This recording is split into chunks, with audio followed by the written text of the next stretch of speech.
Shalom dan selamat pagi Bapak Ibu serta pemuda-pemudi yang dikasihi Tuhan, apa kabarnya?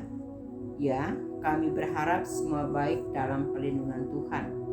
Hari ini Senin 7 Mei 2023, saya Pendeta Indah Sriatun bersama Saudari Sophie Olivia Genesia Syagian mengajak Bapak Ibu mengikuti renungan pagi bersama Gereja Kristen Ekumene di Indonesia dengan pola 4M, yakni menerima, merenungkan, melakukan, dan membagikan firman-Nya.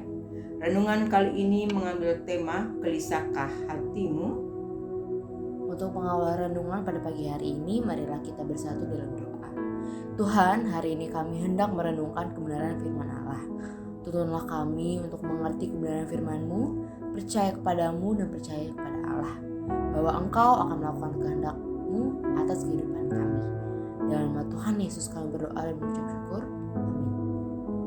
Pembacaan firman Tuhan pada pagi hari ini diambil dari Yohanes 14 ayat yang pertama.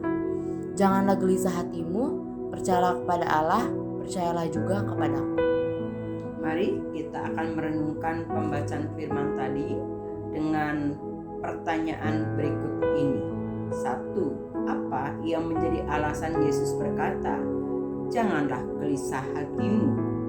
Yesus berkata, janganlah gelisah hatimu, oleh karena Dia akan meninggalkan murid-murid Yesus untuk menyediakan rumah bagi umatnya.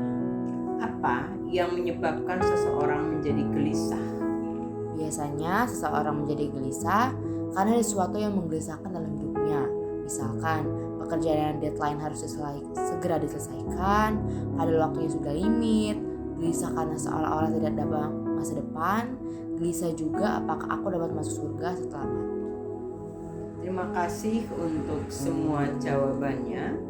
Saudara, gelisah adalah suatu kondisi yang sulit untuk merasa tenang, baik secara fisik maupun secara mental. Perasaan gelisah bisa muncul dalam berbagai bentuk. Contoh seperti yang tadi sudah saya pertanyakan dan sudah dijawab.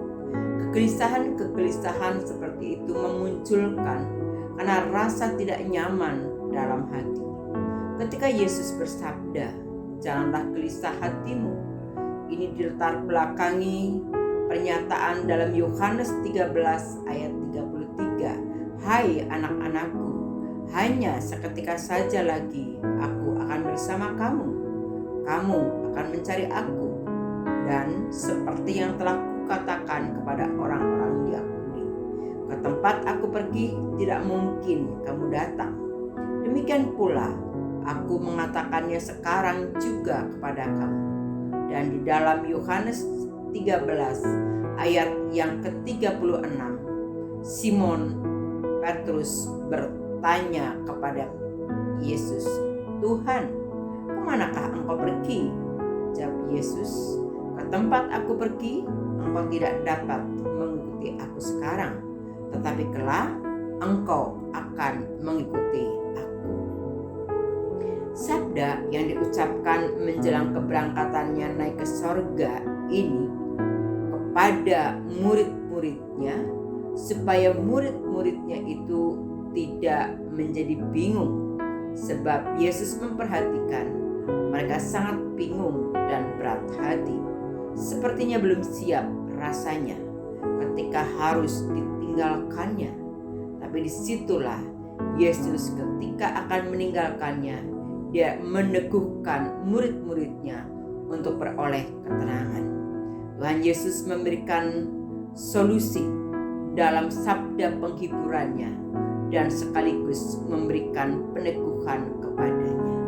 Dia berkata, percayalah kamu kepada Allah dan percayalah juga kepadaku. Janganlah kamu gelisah. Saudara, Yesus berkata, karena Dia menangkap ada kegelisahan yang sangat mendalam di hati murid-muridnya.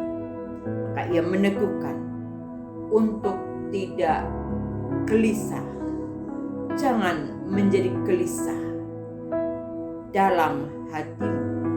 Kalian berimanlah. Ketika saya mencoba untuk mentranslate terlinear. Katakan, teguhkanlah hatimu, janganlah ragu atau bimbang, namun percayalah kepada Allah dan kepada Yesus. Untuk itu, percayalah hanya kepada Allah dan kepada Yesus Kristus. Oleh karena itu, bagikanlah dan sharingkanlah iman kepercayaanmu kepada semua orang.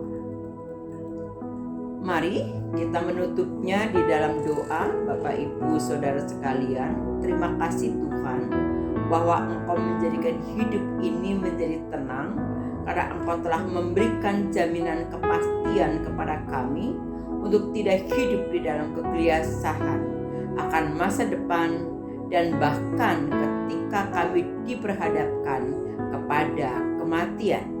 Oleh karena Engkau sendiri yang mengatakan, Aku akan pergi untuk mempersiapkan tempat bagimu. Dalam nama Yesus Kristus kami bersyukur dan berdoa. Amin.